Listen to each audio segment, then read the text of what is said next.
The next item, excuse me, on our busy agenda this evening is to select the ARC Review Committee for August 12th. Is that correct? Yes, I shall tell you two things before that.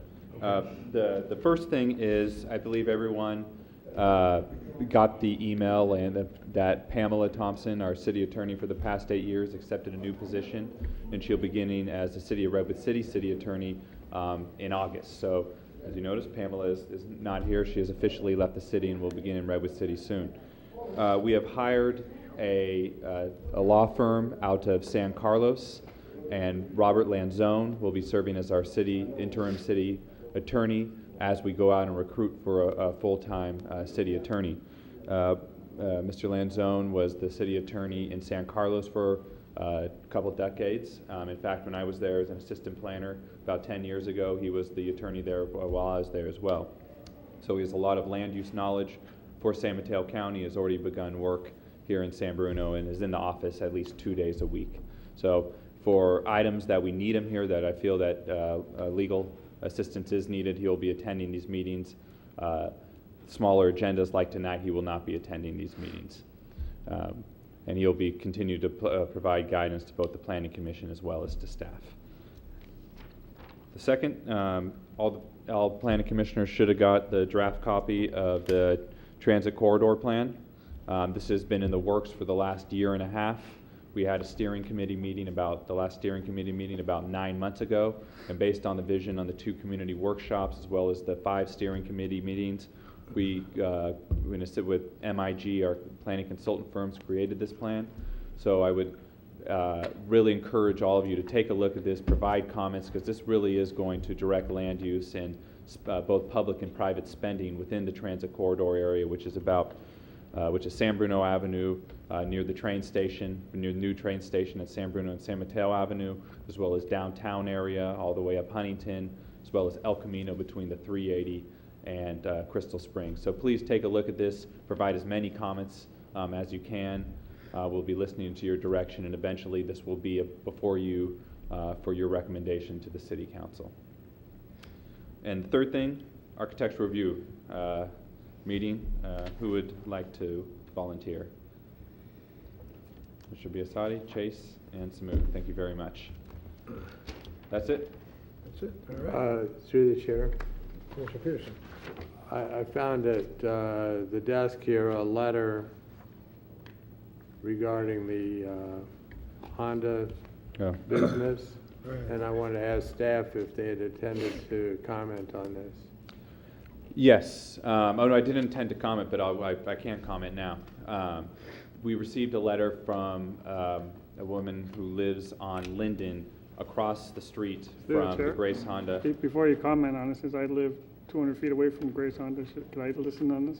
Yeah, you could listen in. I just want to comment on it. We received a letter from her, and we have received letters in the past about Grace Honda not complying with their conditions of approval and their conditions of approval in the municipal code. She has 2 primary comments on there.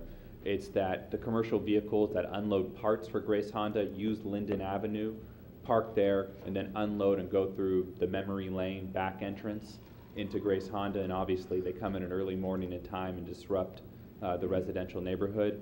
The second complaint that she had within that letter is that there is trash bins that are left out there beyond the period that they're allowed to be left out there.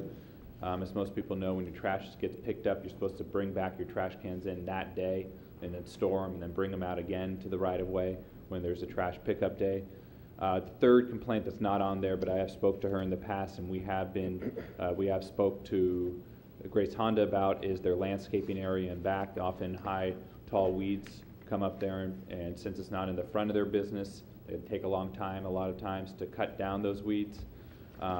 We have spoke to them recently about doing some drought-tolerant landscaping there, putting down some commercial-grade landscape fabric to keep those weeds from coming up, as well as some ground cover. So we're working with them to try to prevent that problem in the future, and we're staying on them about the other 2 issues. Through the chair.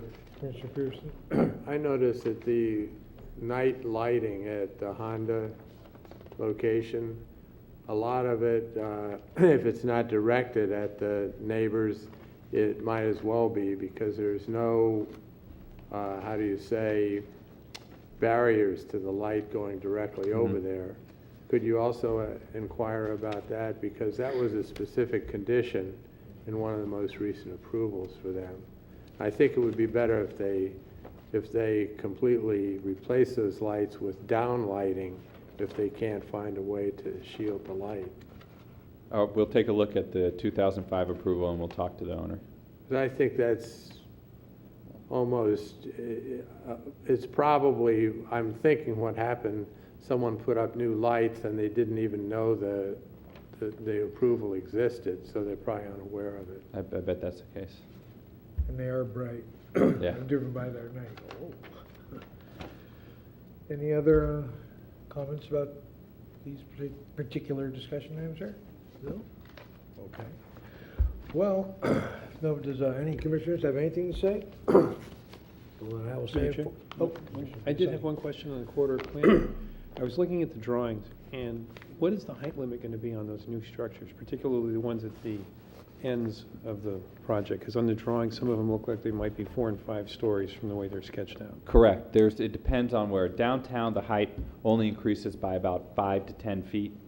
The height, the largest building is shown at the San Bruno lumber site, which would be a mixed use with retail on the ground floor as well as the train station parking lot on the ground floor with an office building above, and that would go up somewhere between probably about 65 to 70 feet.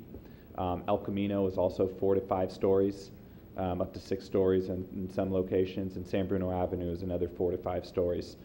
Since it exceeds the 3-story height limit, if this does go to the steering committee and get a positive recommendation, does go to the planning commission, city council, it eventually need to get voter approval because of ordinance 1284.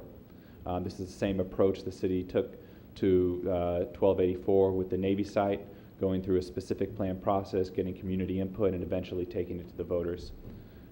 So we're hoping for the same success with this plan. Thank you. Any other questions, comments, discussion items? Anything, anybody want to say anything? No?